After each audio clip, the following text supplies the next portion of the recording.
कोई प्रॉब्लम नहीं। पहले हम एलिप्स को पढ़ लेते हैं एक बार से, जैसा मैंने बोला था कि एक बार एलिप्स हम लोग क्लियर करेंगे। और कोशिश करूंगा कि आप सभी को समझ में आए, और जब तक नहीं समझ में आएगा तब तक मैं समझाने का इसका ट्राई करता हूँ पूरा। देखो भाई, एलिप्स को समझने के लिए आप ध्यान से समझो। देखो, दो तीन बातें हैं।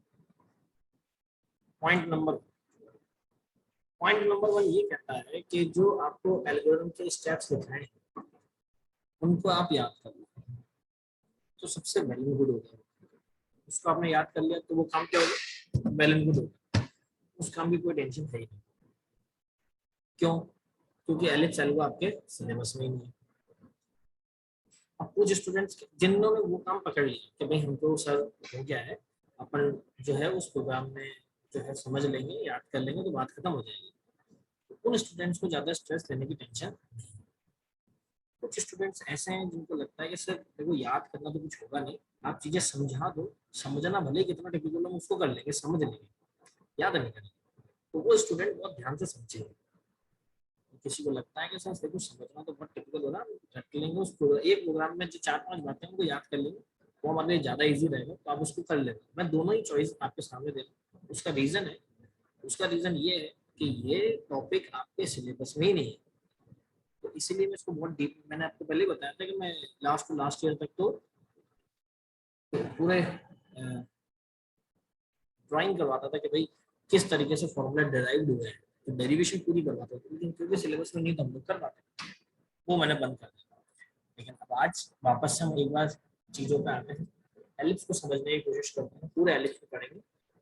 और मैथमेटिकली तो पूरा नहीं पढ़ेंगे, लेकिन अभी हम लोग ये समझेंगे कि एलिप्स क्या है, कैसे वर्क कर रहा है, क्या क्या चीजें एलिप्स में हो रही है, वो सारी बातें अपन एलिप्स को अभी पढ़ने वाले हैं। तो जो स्टूडेंट्स के मैसेज है,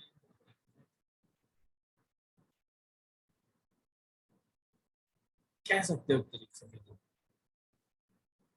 देखो अब ऐसा समझो भैया कि ये आपके पास क्या है, एक 2D ज्योमेट्री। बहुत ध्यान से समझना, टाइम कम होता है क्योंकि चीजें फटाफट टाइम निकल जाता है। ये 2D ज्योमेट्री है। इस 2D ज्योमेट्री में मेरे को एक एलिप्स बनाना है। तो गाइस, ये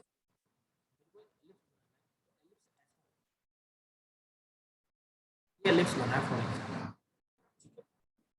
ये एलिप्स एलिप्स बनाने के लिए यहाँ से एक टेंजेंट ड्रॉ होगी इस तरीके से। ये टेंजेंट ड्रॉ, तो ये पॉइंट जो है, ये जो कोऑर्डिनेट है ये वाले, ये है आपके सेंटर के कोऑर्डिनेट 0,0। अब ये जो सेंटर कोऑर्डिनेट है जरूरी नहीं है 0,0, ये कुछ भी हो सकता है जो यूजर देगा। अभी हम लोग 0,0 मान के चलते हैं। एलिप्स में उसके बाद क्या होने वाला है कि ये एक टेंजेंट यहां से पास होती है,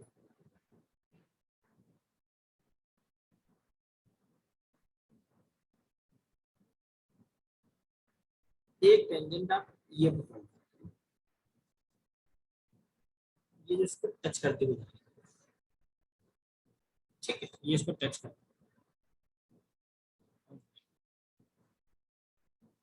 ये इसको टच कर, ठीक। कौन सा? वाई एक्सिस वाला पार्ट। दूसरी जो टेंजेंट है वो कुछ इस तरीके से जा रही है, जो कि इस पॉइंट को टच कर रहा है, ठीक, जो कि इस पॉइंट को टच कर रही है। तीसरी जो टेंजेंट है वो आ रही भैया इस तरीके से, इसको टच कर, ये तीसरी टेंजेंट। इसका कलर थोड़ा सा अलग कर लीजिए, ये अलग कलर। अब एक्चुअल में है क्या, ड्रॉ करते हैं तो एक पूरे कोऑर्डिनेट ज्योमेट्री को 4 क्वाड्रेंट में डिवाइड कर देते हैं। 4 क्वाड्रेंट कौन सा?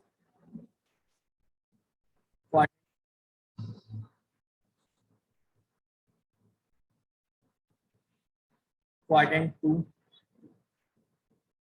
क्वाड्रेंट 3 और क्वाड्रेंट 4। तो एलिप्स भी बनता है तो 4 क्वाड्रेंट पूरे ड्रॉ नहीं करने होते हैं, हम सिर्फ एक क्वाड्रेंट को ड्रॉ करते हैं। उस एक क्वाड्रेंट की सिमेट्री के रिस्पेक्ट में बाकी के 3 क्वाड्रेंट अपने आप ड्रॉ होते हैं।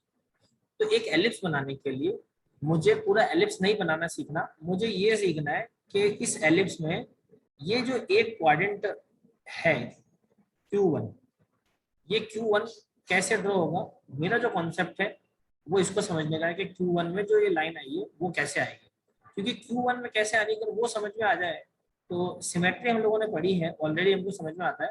तो सिमेट्री के अकॉर्डिंग अपन एक काम करके आगे का पूरा एरिया ड्रॉ करके ये बता देंगे कि किस तरीके से जो है इलिप्स ड्रॉ होगा। एलिप्स ड्रॉ होने के लिए आपका जो एक क्वाड्रेंट ड्रॉ होना है ये बहुत इंपॉर्टेंट है। इस एक क्वाड्रेंट को ड्रॉ करने के लिए फर्दर हम 2 इक्वल पार्ट्स में इसको डिवाइड करते हैं। तो बीच में से एक 45 डिग्री एंगल पे एक टेंजेंट ड्रॉ होती है, एक लाइन ड्रॉ होती है, टेंजेंट में एक लाइन ड्रॉ होती है। तो इस एलिप्स को 2 इक्वल रीजन में डिवाइड करते हैं। तो ये एक इसका फर्स्ट पार्ट है और ये इसका सेकंड पार्ट है। तो इसको हम लोग बोलेंगे रीजन 1 और इसको हम लोग बोलेंगे रीजन 2। ठीक है, रीजन 1 और रीजन 2, ये 2 रीजन है। फिर ये जो स्लोप आता है, अब ये जो ड्रॉ हुआ है इसको हम लोग बोलेंगे कि भाई स्लोप ऑफ टेंजेंट। अब ये जो स्लोप आएगा ये स्लोप कैसे होता है, तो स्लोप अब ऑलरेडी हमने जब डिटेल लाइन एल्गोरिथम पढ़ते हैं तब हम लोगों को चीजों को समझा था। तो ये जो रीजन 1 है ये m लेस देन 1 बनेगा, ये m ग्रेटर देन 1 बनेगा और ये m इक्वलेंट टू 1 बनेगा, इस तरीके से। अब m क्या होता है, m टेंजेंट होता है, स्लोप ऑफ टेंजेंट। तो आप जानते हैं जो m होता है वो m होता क्या है, dy बाई dx होता है। ये ऑलरेडी हम लोग डीडीए लाइन एल्गोरिथम में समझ चुके हैं कि dy बाई dx क्या होगा और कैसे नहीं। अच्छा, dy बाई dx निकालने के लिए delta y upon delta x निकालते हैं, और डेल्टा y क्या होता है y2 माइनस y1 और डेल्टा x क्या होता है x2 माइनस x1। लेकिन यहाँ पे कैसे चीजें निकलेगी, m कैसे निकलेगा वो समझते हैं। अच्छा, एक चीज और समझो कि यहाँ पे इस पूरे में अगर मैं एक रीजन ड्रॉ करना चाहूँ तो स्टार्टिंग पॉइंट मेरा ये रहता है, पहला रीजन 1 ड्रॉ होता है, फिर रीजन 2 ड्रॉ होता है। तो रीजन 1 से मैं यहाँ से कोऑर्डिनेट स्टार्ट करता हूँ और जब यहाँ से स्टार्ट करता हूँ तो x की जो वैल्यू होती है वो यहाँ पे 0 होती है, लेकिन जो y होता है वो b के इक्वलेंट होता है। क्यों होता है, क्योंकि यहाँ से लेकर यहाँ तक की जो डिस्टेंस है वो मेरे पास b है और यहाँ से लेकर यहाँ तक की जो डिस्टेंस है वो मेरे पास a है। ये ऑलरेडी हमने लास्ट क्लास में देखा था, ये एलिप्स की कहानी है। तो x इज इक्वल टू 0 से लेकर और y is equal to b से मैं स्टार्ट करता हूँ, कोऑर्डिनेट स्टार्ट ड्रॉ करना स्टार्ट करता हूँ। और जब यहाँ पे आ जाता हूँ लास्ट कोऑर्डिनेट पे तो मैं तब तक मेरे लूप चलते हैं जब तक कि x की वैल्यू a और y की वैल्यू 0 नहीं हो जाती इस कोऑर्डिनेट में। और ये एक पॉइंट ऐसा होता है जहाँ पे x और y दोनों इक्वल, x और y दोनों इक्वल होते हैं, मतलब जो वैल्यू x की होगी वही वैल्यू y की होगी यहाँ पे। तो जैसे ही वो पॉइंट मिल जाता है तो मुझे पता पड़ जाता है कि x और y इक्वल हो गए। इसका मतलब पहला रीजन ड्रॉ होना कंप्लीट हो चुका है और यहाँ से दूसरा रीजन ड्रॉ होना स्टार्ट करना है मुझे। ये मुझे यहाँ से समझ आता है। तो मेरी एक कंडीशन ये भी होती है। अब लेकिन जब मैं ऊपर से नीचे आ रहा हूँ, पहला रीजन जब ड्रॉ हो रहा है तो x इंक्रीज होगा या डिक्रीज होगा ये कैसे समझ में आएगा, y इंक्रीज होगा डिक्रीज होगा कैसे समझ में आएगा। तो अब इस चीज को ध्यान से देखो। अब मैं इधर इधर कॉर्नर साइड में देखो मैं क्या बना। अगर मैं यहाँ से स्टार्ट करता हूँ और मैं ऐसे नीचे जा रहा हूँ तो ऑब्वियस सी बात है x को अगर देखोगे तो x बढ़े जा रहा है, x इंक्रीमेंट हो रहा है, फ्लुएंट x इंक्रीज हो रहा है और जो y वैल्यू है वो डिक्रीज भी हो रही है, इक्वल भी रह रही है। क्यों, यहाँ से यहाँ हुआ तो x तो बढ़ गया लेकिन y सेम रहा, फिर x तो बढ़ गया y सेम रहा, फिर x बढ़ गया y सेम रहा, फिर x भी बढ़ा y भी बढ़ा, x भी बढ़ा y भी बढ़ा, इस तरीके से वो सॉरी x डिक्रीज हुआ और y डिक्रीज इंक्रीज हुआ। तो इस तरीके से ये चलता चला जाएगा। तो इसका मतलब मैं बहुत सिंपल सी बात बताऊं, इसका मतलब आप ये समझे कि जब भी मैं रीजन 1 की बात करूंगा, है ना, जब भी मैं रीजन 1 में जाऊंगा तो रीजन 1 में एक बात तो कंफर्म हो गई है कि x हमेशा बढ़ता है और y जो है या तो y रहेगा या फिर y जो है कम होता चला, नीचे आ तो कम हो रहा है इसके अकॉर्डिंग। तो या तो y रहेगा या फिर y कम होता चला जाएगा रीजन 1 में, लेकिन x की जो वैल्यू है वो हमेशा फ्रीक्वेंटली बढ़ेगी रीजन 1 में। अब मैं बात करूंगा जब रीजन 2 ड्रॉ होगा। तो जब भी रीजन 2 ड्रॉ होगा इस पर्टिकुलर पॉइंट से जहां पे एक्स और वाई बराबर है, तो नीचे जब आ रहे हैं तो हमेशा हमेशा वाई क्या होगा, डिक्रीज होगा। हमेशा कभी भी वाई सेम नहीं होगा, वाई डिक्रीज ही होगा इस केस में। तो इसका मतलब यहाँ पे हमेशा वाई माइनस माइनस होगा। लेकिन बहुत सारे पॉइंट ऐसे आएंगे जब एक्स सेम हो जाएगा, क्योंकि वाई कम हो रहा है तो एक्स सेम हो रहा है, फिर एक्स बढ़ रहा है, फिर एक्स। तो इस तरीके से चीजें आएंगी। तो इसमें या तो एक्स की वैल्यू एक्स रहेगी या फिर एक्स की वैल्यू बढ़ जाएगी, दोनों में से एक ही चीज होगी। या तो एक्स की वैल्यू एक्स रहेगी या एक्स की वैल्यू बढ़ जाएगी, दोनों में से एक ही चीज रहेगी। लेकिन वाई हमेशा डिक्रीज होगा। ये रीजन 1 और रीजन 2 का मेन मैटर है जो कि आपको समझना है। रीजन 1 और रीजन 2 का मेन मैटर है जो कि आपको समझना है। समझ में आ रही है? इस बात को बहुत ध्यान से समझो, रीजन 1 और रीजन 2। और ये मैंने अभी तक पॉइंट समझा है। अब अगेन मेरे पास एक सवाल आता है कि सर यहाँ पे जो डिसीजन लेने की पावर रहेगी कि किस तरीके से ये वाई आएगा, या मतलब मैंने क्या बोला कि रीजन 1 में एक्स तो बढ़ रहा है हमेशा, 100% एक्स भी कम नहीं होगा। लेकिन मैंने एक बात और बोली है कि जो y की वैल्यू है या तो वो y रहेगी या वो y से एक कम हो जाएगी। तो अब यहाँ पे चॉइस आ गई मेरे पास कि या तो वैल्यू सेम रहे y में या फिर डिक्रीज हो जाए। तो आपका सवाल आएगा हमको कैसे पता पड़ेगा कि y सेम है या y कम होना है। तो यहाँ पे बात आ गई डिसीजन पैरामीटर की, कि अब डिसीजन पैरामीटर से चेक करेंगे और डिसाइड करेंगे कि जो y है वो कम होगा या सेम रहेगा। ऐसे ही रीजन 2 में भी y तो हमेशा कम हो रहा है, लेकिन x बढ़ेगा या सेम रहेगा ये कौन बताएगा। तो वापस नए डिसीजन पैरामीटर निकालेंगे रीजन 2 के लिए, और उन डिसीजन पैरामीटर की हेल्प से हम लोग ये चेक करेंगे कि जो x है वो सेम रहना चाहिए या बढ़ना चाहिए। इस तरीके से पूरा एक क्वाड्रेंट ड्रॉ होता है। और मैंने जो ड्रॉ फंक्शन कॉल किया था बार बार, तो वो ड्रॉ फंक्शन क्या कर रहा है, इस कोऑर्डिनेट की सिमेट्री बना रहा है। तभी तो वहां पे 4 बार को पिक्सल लिया गया है। तो वो क्या कर रहा है, इसकी सिमेट्री बना रहा है। एक बार ऐसे, एक बार इसकी सिमेट्री, एक बार इसकी सिमेट्री, इसीलिए वो एलिप्स पूरा एक साथ ड्रॉ हो रहा है। मेरी बात समझ में? कोई दिक्कत? चले आगे। अब यहाँ तक अगर किसी को डाउट है तो क्लियर करो।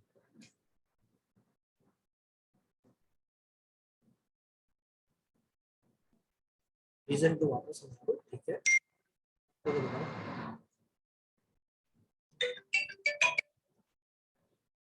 जल्दी से इसको देख लो, और कोई डाउट है तो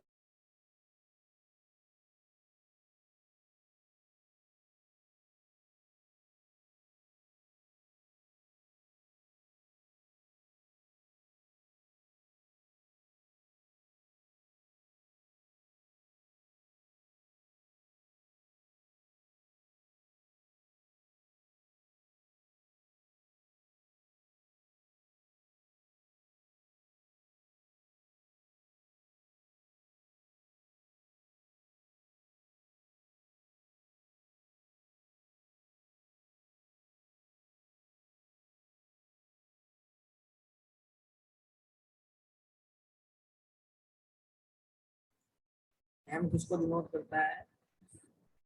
एम डिनोट करता है आपके स्लोप ऑफ टेंजेंट।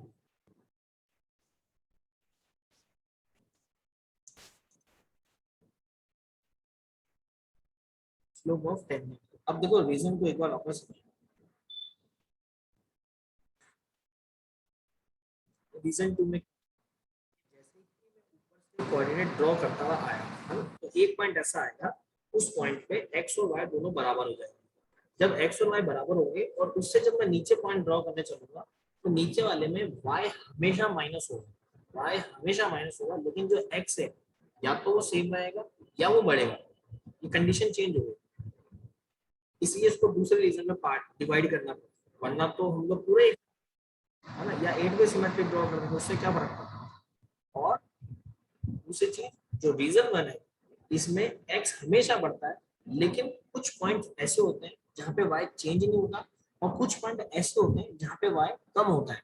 तो इसीलिए डिसीजन पैरामीटर की मुझे मदद लेके, हम लोगों को डिसीजन पैरामीटर की हेल्प लेके ये चेक करना पड़ा कि कौन कौन से वो पॉइंट होंगे जहाँ पे वाई सेम रहेगा, और कौन कौन से वो पॉइंट होंगे जहाँ पे वाई डिक्रीज होगा। सेम रीजन 2 में डिसीजन, नया डिसीजन पैरामीटर की हेल्प लेके मेरे को ये चेक करना पड़ा कौन कौन से वो पॉइंट होंगे जहां पे x सेम रहेगा, कौन कौन से वो पॉइंट होंगे जहां पे x बढ़ेगा, क्योंकि y तो हमेशा डिक्रीज हो रहा है। ये दो रीजन में अलग अलग कंडीशन आ रही है, अलग अलग सिचुएशन आ रही है। इस सिचुएशन को हैंडल करने के लिए हमने डिसीजन पैरामीटर काम में लिए। सवाल आता है डिसीजन पैरामीटर आएगा कहां से, डिसीजन पैरामीटर निकलेगा कैसे, ये जो कंडीशन है चेक कैसे होगी। हमने जो पी लिया है डिसीजन पैरामीटर, वो पी आया कहां से, वो जो पूरा फंक्शन है, वो जो पूरी वैल्यू है, वो वैल्यू कहां से आई है। अब उस वैल्यू को समझ आए तो वो वैल्यू आई कहां से। तो बच्चों अगर यहाँ पर वॉइस लो है, मैं देखता हूँ, अभी मैं थोड़ा सा लाउड बोल रहा हूँ। अभी अब हम लोग ये देखेंगे कि वो जो डिसीजन पैरामीटर है, वो जो इक्वेशन है, वो कहाँ से आई है, क्योंकि उसको चेक करना है। क्यों करना है वो मैंने समझा दिया। रीजन 2 में इंक्रीमेंट क्या होगा, डिक्रीमेंट क्या होगा, वो मैंने समझा दिया। रीजन 1 में इंक्रीमेंट क्या होगा, डिक्रीमेंट क्या होगा, वो मैंने समझा दिया। जो कंडीशन लग रही है, तो वो कंडीशन की जो equation main decision parameter P है, जो एफ एक्स है, एफ वाई है, स्क्वायर है, वो कहाँ से आए, उसको समझने जा रहे हैं। तो अभी तक वो आया क्यों है, उसको काम में क्यों लेना है, क्या उसकी जरूरत पड़ गई पी की, वो मैंने आपको सारा समझा दिया। वो मैंने आपको समझाया। और ये एलिप्स कैसे बनता है, क्यों ड्रॉ फंक्शन बना है ना, क्यों दो रीजन में डिवाइड किया है, क्या कहानी एम की है, ए क्या वर्क कर रहा है, बी क्या वर्क कर रहा है, कहाँ से पिक्सल चालू होना स्टार्ट होते हैं, कहाँ पे खत्म होते हैं। अभी वो सिर्फ उतनी स्टोरी मैंने सुनाई है। अब मैं आपको एक स्टोरी समझा रहा हूँ कि भाई कैसे आपका जो डिसीजन पैरामीटर है वो वर्क करे। जल्दी से बताओ, ये वाली बात अगर आपके माइंड में क्लियर है तो मुझे बताओ, तो आगे बढ़ो।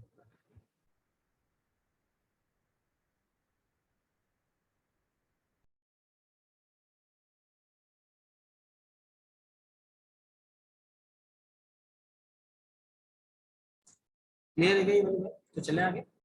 ओके चल अब आगे समझो। क्लियर, मेन देखो क्लियर होना चाहिए, वरना पता क्या होगा कि मैं आगे बढ़ता चला जाऊंगा और आपको कुछ समझ में आएगा। अब ध्यान से समझो। एक मिनट, ये हो गया रीजन वन, ये हो गया रीजन टू, दोनों ठीक। और ये एम है,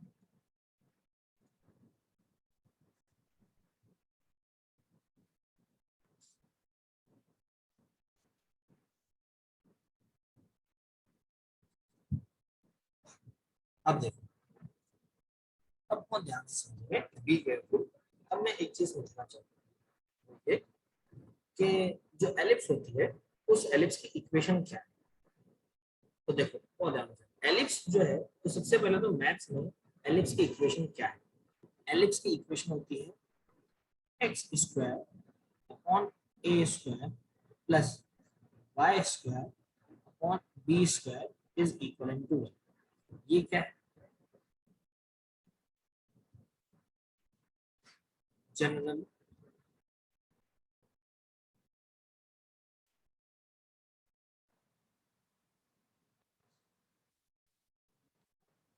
जनरल इक्वेशन ऑफ। अब इस इक्वेशन के साथ में हम लोग कुछ काम है, इस इक्वेशन को हम लोग सॉल्व करने की कोशिश करें, इस इक्वेशन को समझने की कोशिश करें। ठीक है, तो देखो मैंने क्या किया, सबसे पहले एलसीएम ले लिया। मैं यहाँ पे लिख रहा हूँ एक एलसीएम। तो एलसीएम में हुआ क्या, ए स्क्वायर बी स्क्वायर एलसीएम आ गया। तो ये जब क्रॉस मल्टीप्लाई होंगे तो ये हो जाएगा X square A square B square plus Y square A square is equal to 1/1।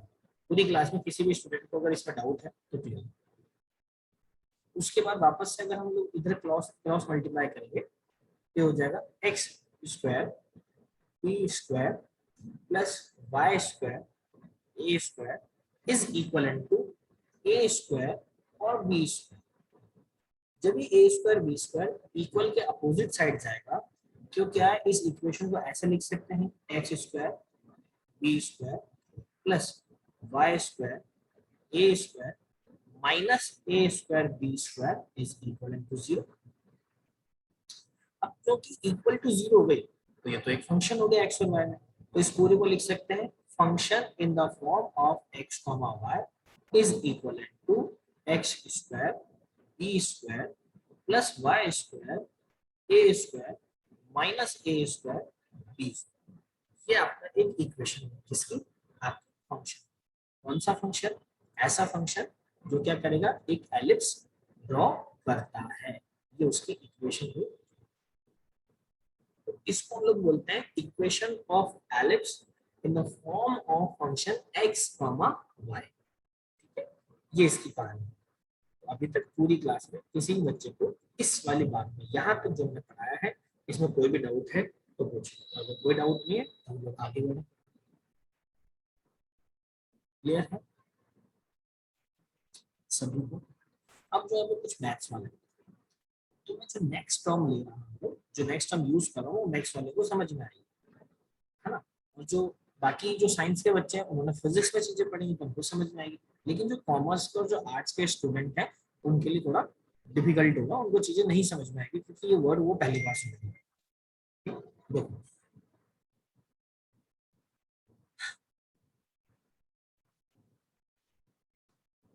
Partial derivative with respect to X and X और वाई के लिए इस इक्वेशन को, जो ये मैंने सर्कल में बनाई है रेड कलर में, इस इक्वेशन का अलग अलग एक्स के लिए अलग और वाई के लिए अलग पार्शियल डेरिवेटिव करेंगे, पार्शियल डिफरेंशिएशन करेंगे। तो पार्शियल डेरिवेटिव जब करेंगे उसको एक्स के लिए करेंगे तो मैंने बोला एफ ऑफ एक्स, वैसे उसको डेल ऑफ एक्स बनाते हैं ना, तो वो ये डेल वाला सिंबल बनता है ऐसा, उसको लिखते हैं del of X upon del of F X, वो ऐसा बनता है। लेकिन यहाँ पे समझने के लिए हम इसको एफ ऑफ एक्स लिख रहे हैं कि एक्स के रिस्पेक्ट में पार्शियल डेरिवेटिव क्या है। तो एक्स के रिस्पेक्ट में पार्शियल डेरिवेटिव का मतलब है एक्स को छोड़ के बाकी सबको वो कांस्टेंट मानता है, तो इसका जो रिजल्ट आता है वो आएगा 2xb स्क्वायर। और जब y के लिए करूंगा तो एफ ऑफ y की वैल्यू आ जाएगी कि y को छोड़ के सबको कांस्टेंट मानेगा, कांस्टेंट का डिफरेंशिएशन 0 होता है, ये साइंस वालों को समझ में आया होगा। तो जब y स्क्वायर a स्क्वायर पे करेंगे तो 2ya स्क्वायर बन जाएगा, तो दो वैल्यूज यहाँ से आएंगी। अब जो कॉमर्स और आर्ट्स के स्टूडेंट है उनको ये बात बिल्कुल भी समझ में नहीं आई होगी कि ये क्या हुआ है, पार्शियल डेरिवेटिव कैसे निकला है। तो बच्चों आप बिल्कुल चिंता मत करो, और मेरे अकॉर्डिंग आप इसको समझने की कोशिश करने की बजाय आप इसको याद कर लो कि इस इक्वेशन को जो डेरिवेटिव से सॉल्व किया तो एफ एक्स जो आया है वो 2xb स्क्वायर और एफ वाई जो आया है 2ya स्क्वायर आया है बस। क्योंकि इसके पीछे की कहानी समझने जाओगे तो आपको फिर से मेरे को एक डिफरेंशिएशन नाम का चैप्टर होता है, मेरे को वो समझाना पड़ेगा, उसके रूल्स उसके फॉर्मूला समझाना पड़ेगा, तब जाके आपको समझ में आएगा। तो इसीलिए उसको आप छोड़े और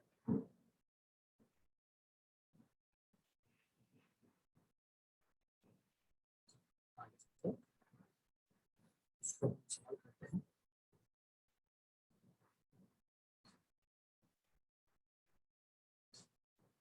ये देखिए अब इधर स्टार्ट है सॉल्व करना।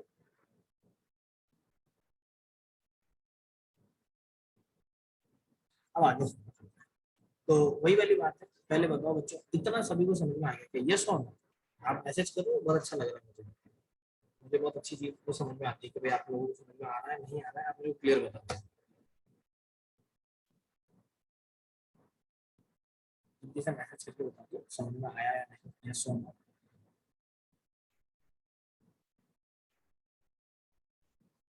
क्लियर है, थैंक यू थैंक यू। आप समझो, तो बेटा आपका एक सवाल होगा कि सर ये जो एफ ऑफ एक्स है और जो एफ ऑफ वाई है आपने निकाला, हमने याद भी कर लिया कुछ बच्चों ने, लेकिन ये क्यों फाइंड किया, आप ये भी तो समझाओगे ना सर हमें, या नहीं समझाओगे? तो यस मैं समझाऊंगा, क्योंकि देखो एम क्या होता है आपको पता है, एम जो है वो है स्लोप ऑफ टेंजेंट और उसकी वैल्यू थी dy बाई डी एक्स। और आपने देखा था कि dy निकालने के लिए मैंने बोला था y2 माइनस y1 करते हैं और x dx निकालने के लिए x2 माइनस x1 करते हैं। तो इस एक फॉर्मूले को सॉल्व करके m की वैल्यू आ रही थी, तो आपने कहा था ये तो हमें पता है, लेकिन ये चीज कहाँ पता है कि भाई dy कैसे निकलता है y2 माइनस y1 और dx कैसे निकलता है x2 माइनस x1। लेकिन इस इक्वेशन में ना तो मुझे y2 की वैल्यू पता है, ना मुझे y1 की पता है, ना मुझे x2 की पता है, ना मुझे x1 की पता है, तो मैं m निकालूंगा कैसे? तो इसीलिए स्लोप ऑफ टेंजेंट में m निकालने का जो तरीका होता है, मतलब जो एलिप्स है उसमें m निकालने का जो तरीका होता है वो होता है negative of partial differentiate with respect to x and y। तो x क्या हो जाएगा, माइनस का 2x b² इसकी वैल्यू पुट कर दी, और y क्या हो जाएगा 2ya² इसकी वैल्यू पुट कर दी, वैल्यू रख दी मैंने। और कहाँ से रखी, ये मैंने निकाली है तभी तो रखी थी, इसलिए मैंने एफ ऑफ एक्स और एफ ऑफ वाई निकाला। एफ का मतलब पार्शियल डेरिवेटिव, तो 2 से 2 कैंसिल आउट हो गया। अब क्या बचा, तो मैं क्या लिख सकता हूँ, मैं ये लिख सकता हूँ कि जो m है वो क्या हो गया, माइनस का 2xb² अपॉन, सॉरी 2 तो हट ही गया, माइनस का xb² अपॉन ya²। ठीक है, कोई दिक्कत, तो समझो। अब मैं देखता हूँ, अब मैं आपको समझाता हूँ, ध्यान से समझते जाना चीजें, मतलब यहीं से हमारी चीजें जो आनी है ना वो यहीं से आएगी। अब मैंने क्या बोला कि ये इससे m की वैल्यू आ जाएगी, यहाँ से जो भी m की वैल्यू आनी होगी वो यहाँ से आ जाएगी, जो भी आएगी। तो 3 केस निकलेंगे। अगर m की वैल्यू लेस देन 1 है तो रीजन 1 ड्रॉ हो जाएगा। m 1 के इक्वलेंट है तो x और y इक्वल होंगे, और जो अगर m 1 से बड़ा है तो इसका मतलब रीजन 2 ड्रॉ होगा। और वो m कहाँ से आएगा, वो इस फॉर्मूले से आएगा, और ये फॉर्मूला क्या है, कुछ ही नहीं है, F of X upon F of Y है। कुल मिला के मैं ये समझ गया, एफ ऑफ एक्स और एफ ऑफ वाई। तो चलो, अब m आ गया, रीजन आ गए, कैसे ड्रॉ होना है वो समझ में आ गया, क्या क्या ड्रॉ होना है वो समझ में आ गया, एफ ऑफ एक्स और एफ ऑफ वाई कहाँ से आए हैं वो समझ में आ गया, क्यों निकाले हैं वो समझ में आ गया। अब सवाल आता है कि सर अब ये बताओ, ये जो रीजन 1 में सबसे पहला कोऑर्डिनेट आपने बताया ये होगा, ग्राफ में देखो ये होगा, उसके बाद ये आएगा, उसके बाद ये आएगा, फिर ये आएगा, फिर ये आएगा, फिर ये आएगा, फिर ये आएगा, और इस तरीके से ये एक रीजन कंप्लीट है। तो सर अब आप ये समझाओ कि ये जो रीजन के कोऑर्डिनेट्स आ रहे हैं, नए पॉइंट आ रहे हैं, ये नए पॉइंट कैसे आ रहे हैं, कुल मिला के रीजन 1 को समझेंगे।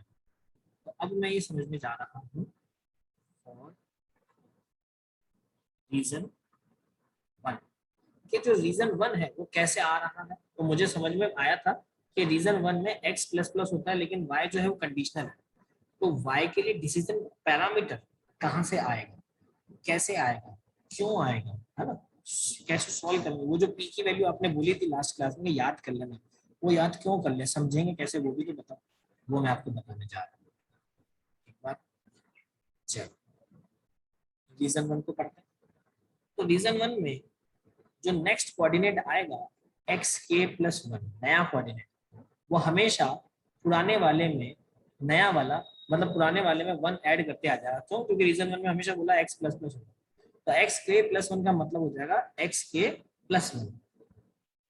और जो y है, जो y है,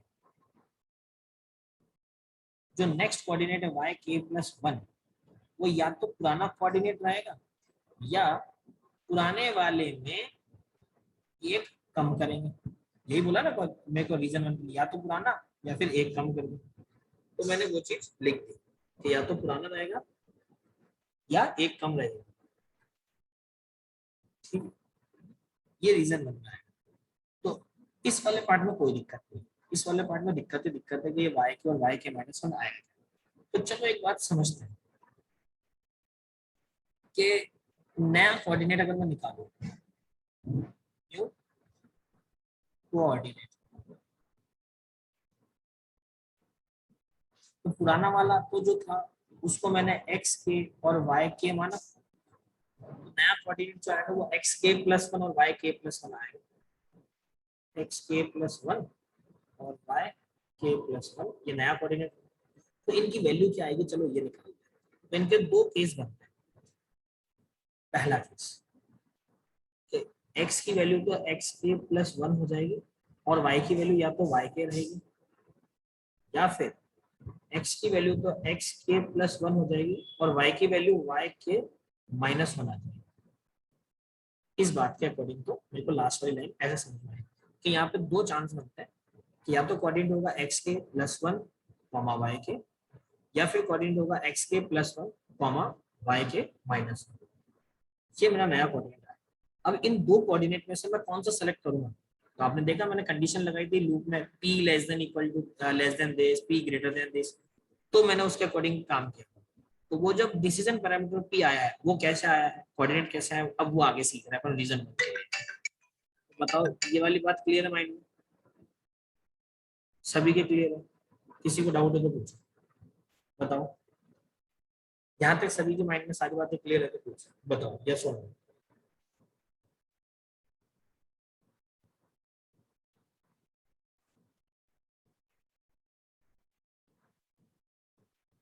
क्लियर? सिर्फ एक बच्चे का मैसेज है, बाकी वो क्या दिक्कत है?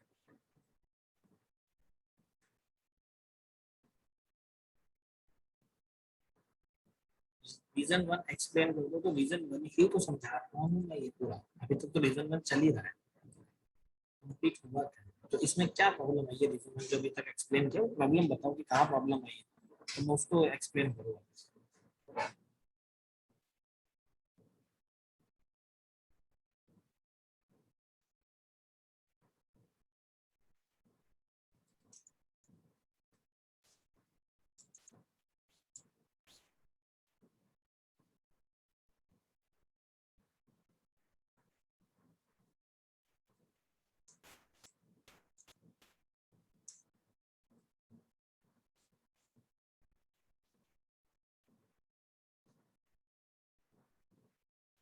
देखो कोऑर्डिनेट कैसा है,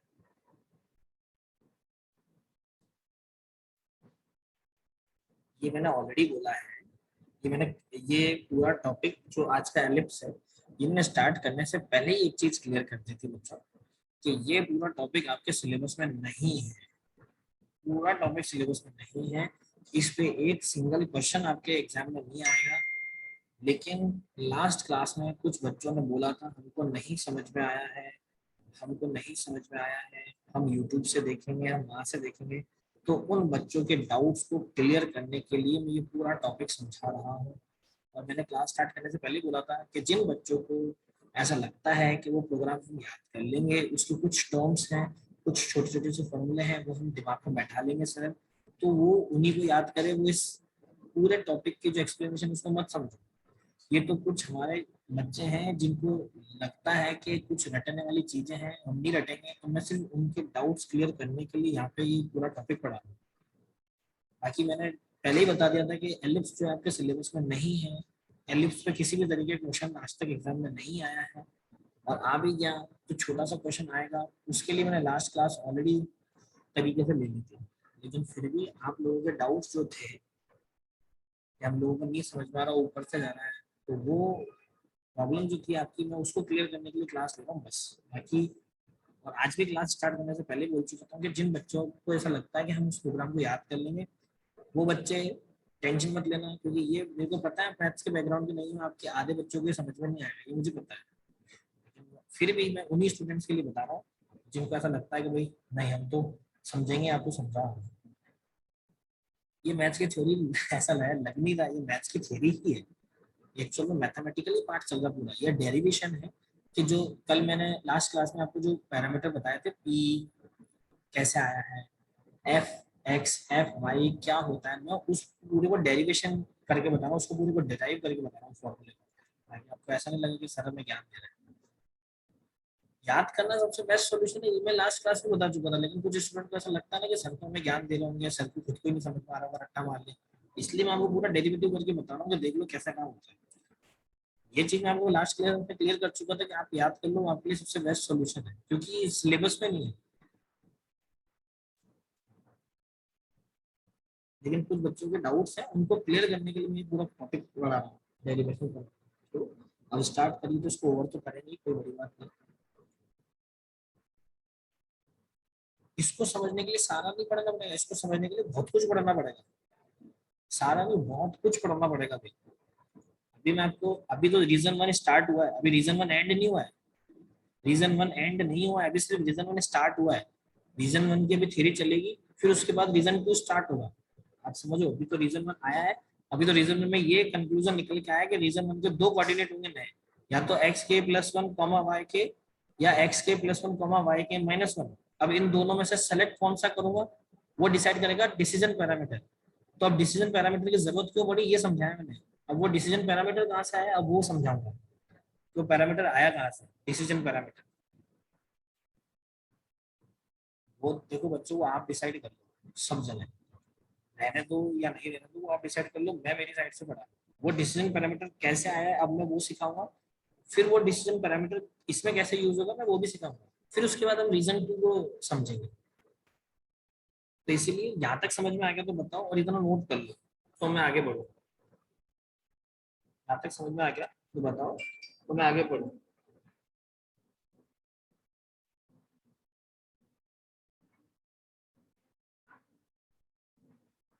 सभी को क्लियर है ये बात,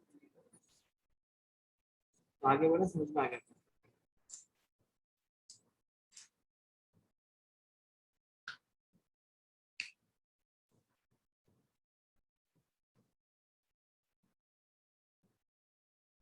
किसी भी स्टूडेंट को कोई डाउट है, कुछ प्रॉब्लम है, पूछ लो।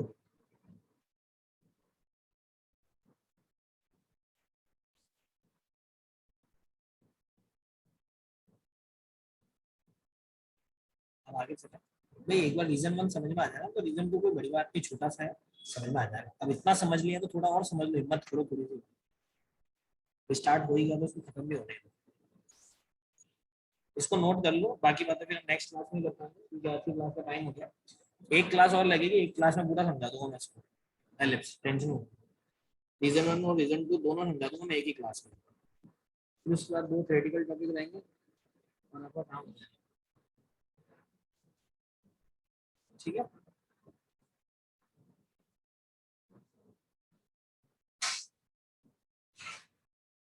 देखो बच्चे, मेरी बात समझो।